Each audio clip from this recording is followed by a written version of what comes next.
안녕하세요. 나그네 교회 교우 여러분, 그리고 함께 말씀을 따라 읽는 그리스도 안의 형제 자매된 교우 여러분, 오늘은 사도행전 24장을 읽어가도록 하겠습니다.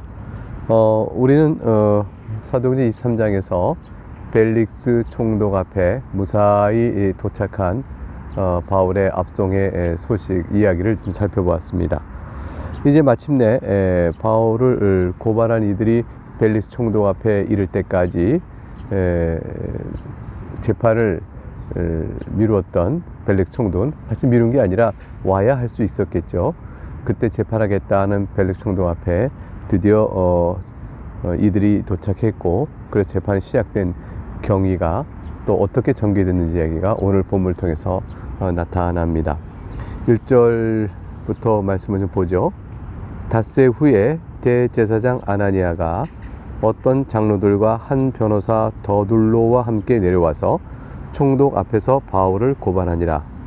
바울을 부르매 더둘로가 고발하여 이르되, 전체 닷새 후에 왔다 그러니까 예루살렘에서 바울이 밤새 압송되는 가이사르로 압송됐다라는 얘기를 이제 저들이 나중에 듣게 되겠죠. 그리고 이제 바울을 죽이고자 하는 암살 모의했던 암살단들은 계획이 실패하게 됐습니다. 굉장히 분했겠죠. 그러나 서둘러 저들이 이제 오게 됐습니다. 결국 준비하여 온 게 이제 닷새가 되었습니다. 재판은 원고는 더둘로가 맡고 피고는 바울이고 재판장 벨릭스로 되어 있는 그런 형태의 이제 구성된 자리 속에서 재판이 이제 시작됩니다. 자, 어떻게 더둘로가 고발을 하게 될까요? 그들의 고발의 주장을 3절부터 들어보도록 하겠습니다. 벨릭스 각하여, 우리가 당신을 힘입어 태평을 누리고 또 이 민족이 당신의 선견으로 말미암아 여러 가지로 개선된 것을 우리가 어느 모양으로나 어느 곳에서나 크게 감사하나이다. 당신을 더 괴롭게 아니하려 하여 우리가 대강 여짜옵나니 관용하여 들으시기를 원하나이다. 이 3, 4절은 의미 없는 말이죠. 결국 이제 더둘로가 벨릭스의 마음을 싹 사기 위해서 이렇게 아첨하는 그런 내용일 것입니다. 당신의 선견으로 말미암아 어느 모양이나 어느 곳에서나 우리가 다 크게 감사합니다. 내가 대강 말하겠사오니 잘 들어주시고 너그럽게 저의 뜻을 받아주시기 바랍니다. 라고 이제 이야기 시작합니다. 5절에 보니까 이제 제목이 이제 지적되죠. 고발하면서 고발하는 이유를 지적해야 되니까요. 우리가 보니 이 사람은 전염병 같은 자라 천하에 흩어진 유대인을 다 소요하게 하는 자요 나사렛 이단의 우두머리라. 그가 또 성전을 더럽게 하려 함으로 우리가 잡았사오니. 8절, 당신이 친히 그를 신문하시면 우리가 고발한 이 모든 일을 아실 수 있나이다 하니. 9절, 유대인들도 이에 참가하여 이 말이 옳다 주장하니라. 죄송합니다. 제목은 크게 세 가지로 지적했습니다. 첫째 하나는 유대인을 다 소유하게 하는 자요. 유대인을 소유한다는 것이고요. 그 유대인을 소유케 하면 로마인 정치적으로 해를 끼치게 되는 것이죠. 유대인을 소유케 하면 사회가 시끄럽고 그러면 정치적으로 로마에 부담되는 거죠. 유대인을 소유케 하여 로마에 정치적으로 대항하려고 한다. 이런 암시까지 깔려 있습니다. 터무니없는 거죠. 두 번째는 유대인에게는 이단의 우두머리다. 나사렛 이단의 우두머리다. 이게 종교적으로 우리가 용납할 수 없습니다. 라는 얘기를 했고요. 세 번째는 그가 또 성전을 더럽게 하려 함으로, 더럽게 했음으로가 아니고 하려 함으로, 그러니까 성전을 모독한다 라는 식의 제목을 덧붙이려 하되 추정적인 제목을 덧붙였습니다. 이 정도 세 가지가 좀 저들에서 언급이 된 겁니다. 유대인을 소유케 하여 로마의 사회적 불안과 정책 해를 끼치려 합니다. 두 번째는 우리와 종교적으로 이단시할 만한 나사렛 이단의 괴수입니다. 세 번째는 저가 성전을 모독할 가능성이 있는 자입니다. 이런 정도의 이야기였죠. 이제 바울이 뭐라고 변명할 것인지 총독이 바울에게 머리로 표시하여 말하라 하니 10절이죠. 그가 대답하되, 바울이 이제 대답합니다. 당신이 여러 해 전부터 이 민족의 재판장 된 것을 내가 알고 내 사건에 대하여 기꺼이 변명하나이다. 바울 사도가 말을 이어갑니다. 11절, 당신이 아실 수 있는 바와 같이 내가 예루살렘에 예배하러 올라간 지 열 이틀밖에 안 되었고 그들은 내가 성전에서 누구와 변론하는 것이나 회당 또는 시중에서 무리를 소동하게 하는 것을 보지 못하였으니 이제 나를 고발하는 모든 일에 대하여 그들이 능히 당신 앞에 내세울 것이 없나이다. 고발건에 대한 반론을 차근차근 피고 있습니다. 첫 번째, 내가 유대인을 소욕해 하여 로마 시민 사회를 불안하게 하고 로마의 정치적인 해를 끼칠 것이라는 저들의 고발 제목은 근거가 없습니다. 내가 예루살렘 온 지 겨우 열 이틀밖에 되지 않았고 내가 성전에서 누구와 변론하거나 사람들 불러 모으거나 막 소동하거나 여러 번 이렇게 소동하는 일이 없었고 회당에서도 그런 일이 없었고 성전에서 없었고 시중에서 그런 일을 없었습니다. 저들이 보았다면 말하게 하시옵소서. 그러나 그런 일이 전혀 없었는데 무슨 내가 소요를 일으키겠습니까? 그런 일은 없습니다. 바울이 첫 번째 저들의 고발 제목에 대해서 변명을 했습니다. 14절, 그러나 이것을 당신께 고백하리이다. 나는 그들이 이단이라 하는 도를 따라 조상의 하나님을 섬기고 율법과 선지자들의 글에 기록된 것을 다 믿으며 그들이 기다리는 바 하나님께 향한 소망을 나도 가졌으니 곧 의인과 악인의 부활이 있으리라 함이니이다. 이것으로 말미암아 나도 하나님과 사람에 대하여 항상 양심의 거리낌이 없기를 힘쓰나이다. 이 두 번째 대목은 결국 나사렛 이단 괴수라는 것에 대한 변론입니다. 내가 이단이라고 말하지만 그러나 유대의 종교적 법도에 따라서 어긋남이 없습니다를 말하고 있죠.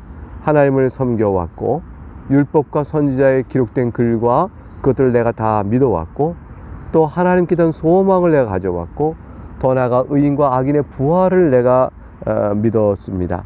그리고 양심에 따라 거리낌 없이 살아왔으니 저들이 나를 이단이라 말하면 유대의 법으로 유대의 종교법에서 어긋난다고 말하지만 사실 유대 종교법에 어긋날 일이 없습니다 라고 유대인인 바울은 자신을 변론했습니다.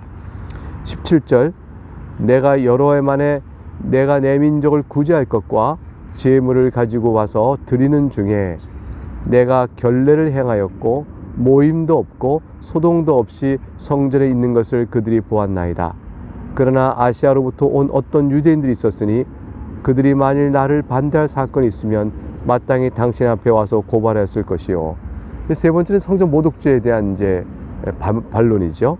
내가 성전에서 성전을 더럽히거나 저들이 말하는 것처럼 성전을 어지럽히거나 성전에 해를 끼치려 할 어떤 일도 한 것이 없습니다.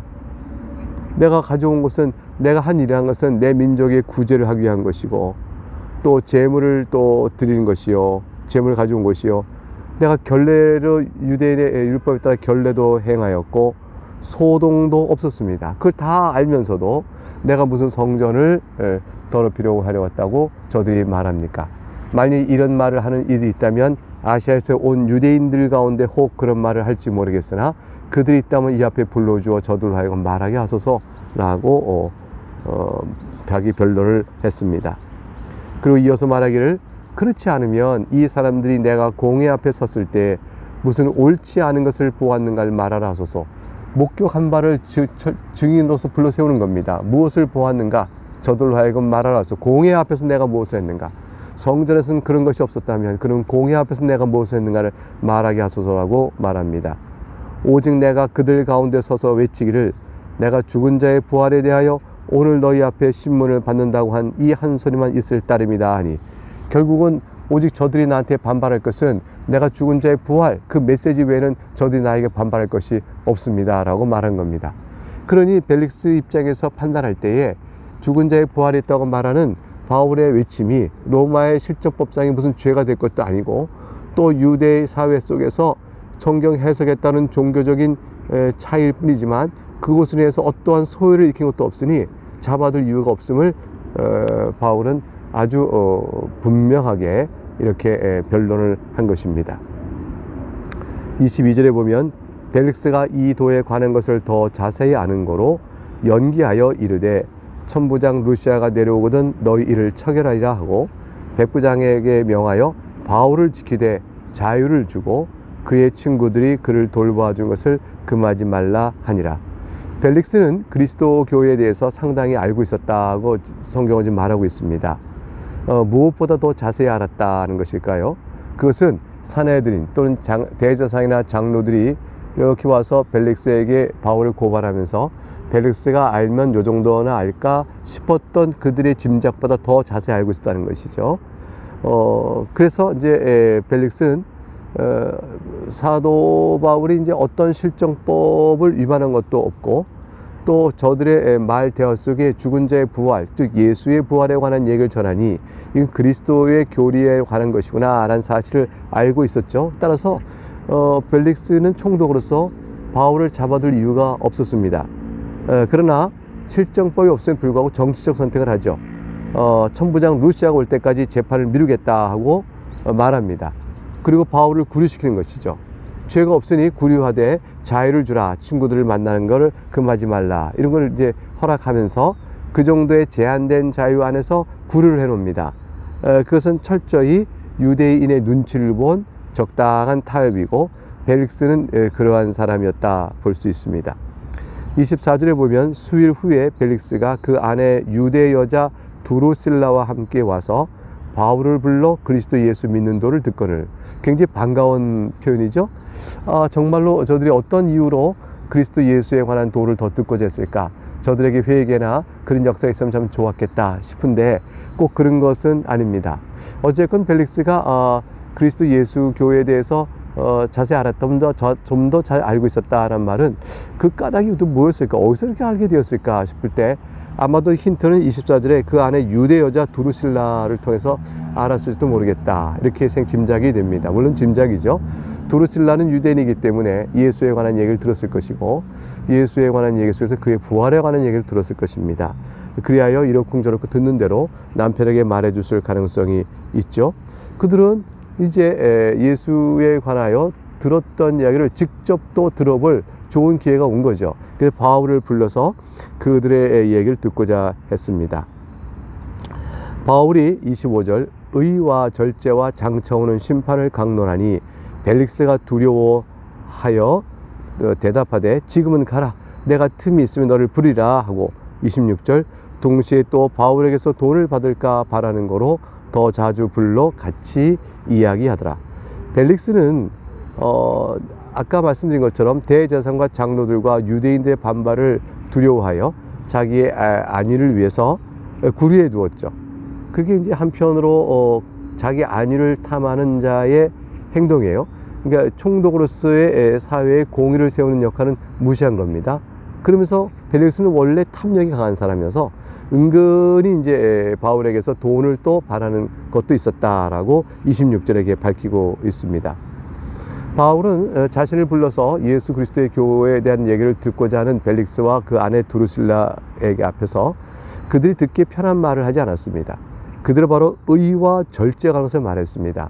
이것은 바로 벨릭스에게는 직격탄이었죠. 왜냐하면 벨릭스는 탐욕이 많은 자라 불의한 자였거든요. 은근히 돈을 받을까 싶어 했다는 말 속에 그가 어떤 사람인지 잘 드러납니다. 그러니까 벨릭스에게 의를 말하고, 또 거기에 대한 절제를 말하고, 또한 심판을 말했다는 것은 자신의 이제 죄악이 다 지적받는 것처럼 드러나니까 그 마음속에 두려움이 있게 되어진 것이죠. 그래서 성경 25절에 벨릭스가 두려워하여 대답했다. 지금은 가라. 내가 틈 있으면 또 너를 부르겠다. 라고 이제 반응을 보인 것입니다. 바울은 저들 앞에서 담대히 복음을 그대로 전합니다. 다가올 심판에 대하여 전하고, 그들이 행한 대로 받을 심판인 것을 정하고, 이제 회개하여 그리스도를 믿는 자에게만 구원이 있을 것까지 아마 연결해 전하지 않았을까 싶습니다. 저들이 이제 그 말을 듣고 회개했다면 구원을 받았을 것인데 그런 말은 없고 다만 두려워했다는 것만 나오고 있습니다. 안타까운 장면이죠. 27절 마지막 절을 보게 되면 이태가 지난 후 보르기오 베스도가 벨릭스의 소임을 이어받으니 벨릭스가 유대인의 마음을 얻고자 하여 바울을 구류하여 두니라. 이태가 지났다. 거의 2년이 지났다는 얘기죠. 그때까지 벨릭스는 재판을 계속 재개하지 않았습니다. 그리고 유대인들의 눈치를 보면서 그냥 바울을 풀어놓지 못한 채 계속 구류해 두었던 겁니다. 비겁한 행동이죠. 근데 보르기오 베스도가 후임으로 오게 됩니다. 벨릭스가 2년 동안의 걔를 구류해 두고, 그리고 베스터가 오는 바람에 벨릭스는 이제 결국 거기 면직당하고 총독 계좌를 떠나게 되어집니다. 대체로 이제 유대 역사가들에 의하면 가이사랴 총독이 있는 가이사랴 지역에서 헬라인과 유대인 사이에 서로 다툼이 있는데 벨릭스가 헬라의 편을 들었다죠. 이게 유대인들이 반감이라서 크게 소동을 일으켰는데, 이 소식이 이제 황제에게 전해지고, 그 당시 네로 황제였어요. 네로 황제의 황후가 유대인 여자가 이제 였다고 합니다. 그래서 이제 이렇게 전해 들어서 결국 면직을 당했다는 얘기가 있습니다. 어쨌건 벨릭스는 결국 거기에 나가게 되고, 그리고 새로 베스터가 왔습니다. 베스터는 능력이 있고 통솔력이 있으며 또 유대의 관습을 잘 이해하고 그걸 잘 다스렸다고 되어 있어요. 그러나 이제 베스터는 또 역시 한 2년 만에 그만 어떤 일인지 죽고 마는데, 어쨌건 이런 변화는 바울에게는 좋은 변화가 아닙니다. 벨릭스에게 이미 무죄를 충분히 입증했는데 베스터가 와서 또다시 사정을 잘 헤아려 알고, 또 자기의 정치적인 또 판단도 해야 되고, 그런 가운데 또 바울의 이야기를 얼마큼 알지, 예수 그리스도의 도에 대해서 아는지, 그래야 또 그에게 무죄를 더 납득시킨다는 일은 바울에게는 새로운 부담이지요. 그러나 그런 부담을 갖고 이제 사태가 어떻게 전개될까지는 우리에게 또 기도 제목처럼 다가오는 것이죠. 하나님, 이런 상황 속에서 바울 사도가 어떻게 헤어나올 수 있겠습니까? 이 이야기가 다음 장, 내일 살펴볼 25장에서 베스터 앞에서 바울은 어떻게 자기를 변론하며 그 재판은 진행되는지를 살펴볼 것입니다. 하나님께서 안 계신 듯 하나 그곳에 여전히 계시면서 바울을 보호하시는 내용과 또 인도하시는 뜻대로 바울을 사용하시는 대목을 우리는 계속해 살펴볼 것입니다. 오늘 말씀을 같이 살펴보고 주 앞에 기도하며 나가는 여러분에게 주님의 도우심으로 또 하루 승리하신 그런 은혜가 있도록 주의 이름으로 축복합니다. 감사합니다.